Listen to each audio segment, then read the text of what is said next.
All right, this is version 2 of our Pizza Fest. And in this version, what we're using is a homemade dough. The dough I have here was purchased this morning from our local bakery. They make a fabulous dough, which is key. Find a bakery or a grocery store that makes their own dough. Stay away from the mass-produced stuff. It's really flavorless. So to bring out the best flavor of any pizza dough, you want the yeast to ferment over time because this gives the dough more flavor.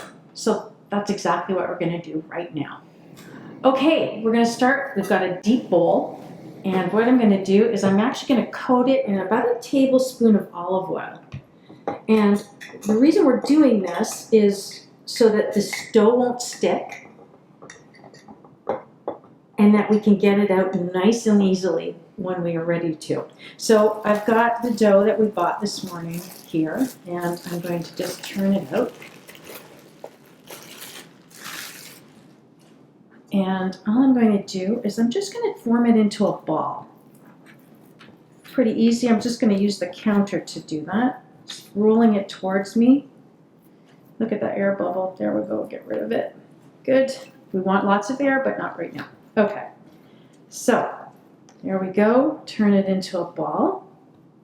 Nice round ball. We're going to place it into the bowl. Going to give it a couple of turns. We just want to get that coated with olive oil. Again, that way it won't stick and it won't form a skin. So next what we're going to do is we're just going to cover it and we're going to let it sit for about 3 hours or until it doubles in size. Why do we want to let the dough rise? It's a great question. Rising the dough helps the gluten form and makes the end result lighter, tastier, and gives the crust a nice chew. So we're just going to cover it really tightly so that no air gets in. We're going to let it sit. Again, it's going to be about 3 hours or more, just depending on the room temperature. The warmer the room, the faster it's going to go. Sometimes I even leave it overnight and it's fine. So we'll come back to it once it's risen. Okay, it took about 3.5 hours. The room we're in is pretty warm, so it rose pretty quick. So again, the warmer the room, the faster it'll rise. So here we go, and this is what it looks like. Doesn't it look so good?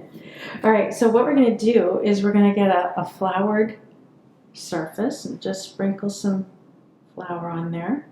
Put a little bit on our hands so it doesn't stick to our hands. And then we're going to turn the dough out. And because of the oil that we put on, it should come out pretty easily, which it is.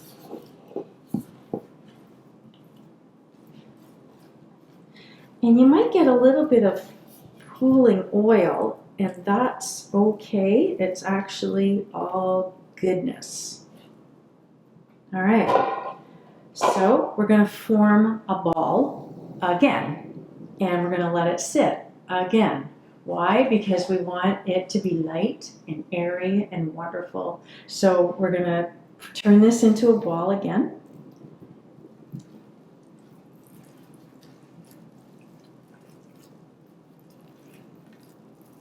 You're probably saying, well, wait a minute, hang on a minute. You took all that time to get the air in it and now you've taken it out.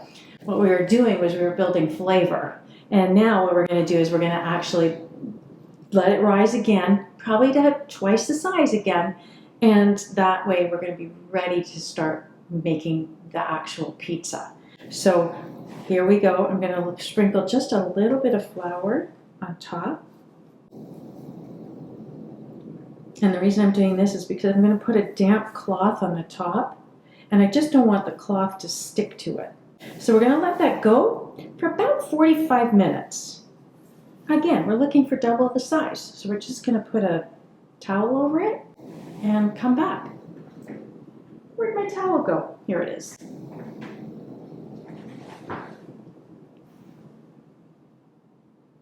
There we go.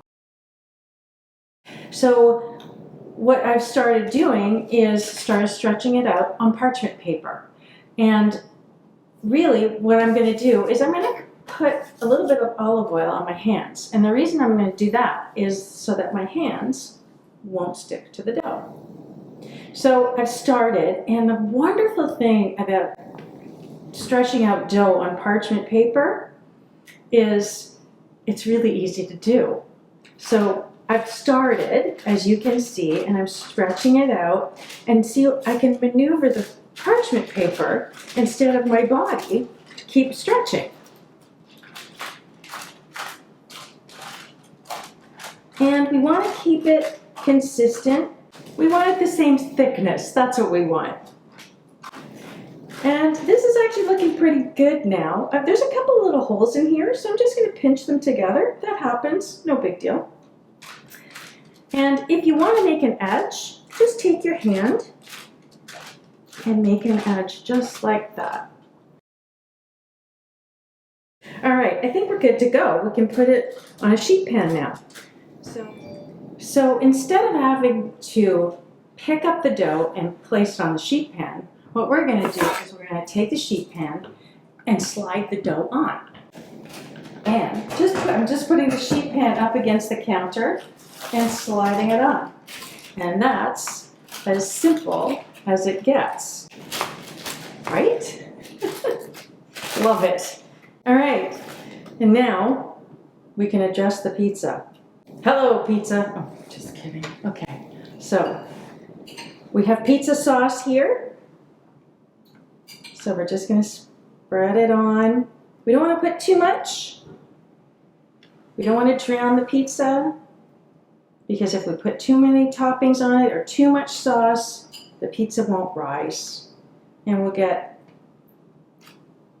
won't get a nice fluffy crust. We'll get a soggy one.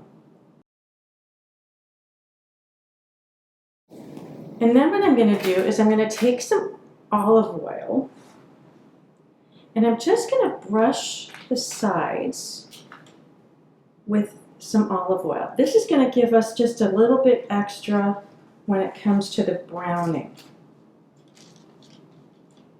And while this is going on, I've actually put the oven on at 500 degrees. So it'll heat up by the time I'm finished. All right, and that's okay if there's a little bit of pool of olive oil on the sides, because the dough is going to suck it up, so it'll be perfect. Okay, next up, the cheese. We've grated our own mozzarella cheese. Why? Because the pre-grated stuff has chemicals in it to keep it separated, and it really is quite tasteless. So it's absolutely worth buying mozzarella cheese in a block or a round and grating it yourself. Okay, so now I've got some toppings here. I've got an array of toppings. Today I'm going to do a pineapple. And so I'm going to start with pepperoni.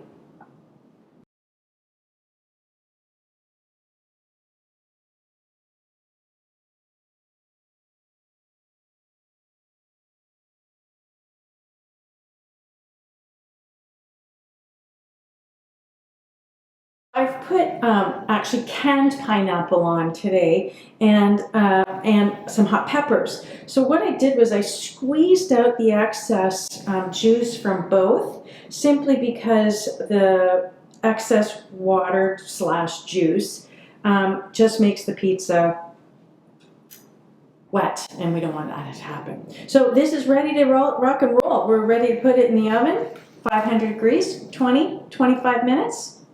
Come back, let it sit for about 10 minutes, and give it a try. All right, it's been 10 minutes, and here is the pizza. It's almost too pretty to cut, isn't it? But we're gonna cut it. So, best thing to cut a pizza, in my opinion, is scissors. No fancy tools, just a pair of scissors. So, let's go.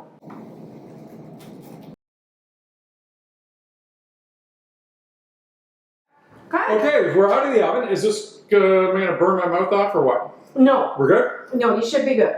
I want a cheese pull. No, okay, just kidding. Okay, ready? You're just gonna dive No. in? Sorry. Okay. All right.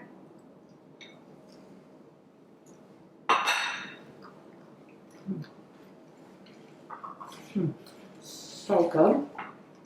Baked cheese. That salty, crusty flavor. The dough is, it's almost perfect. It's tender on the inside, crispy on the outside, right? Mm. And I think that's the difference between version 1 and version 2. So that is what, that's what happens when you bake. Like when you bake fresh dough versus the stuff that's already done. So you get that beautiful crust, and then you get all that beautiful, those holes, that soft, springy dough. This is absolutely fabulous. Yeah, oh yeah. So in version 1 is kind of a weeknight thing. This would be Friday night, Saturday night, have some friends over. Yeah. A bottle of wine or two. Yeah. That, Yeah. it'll work.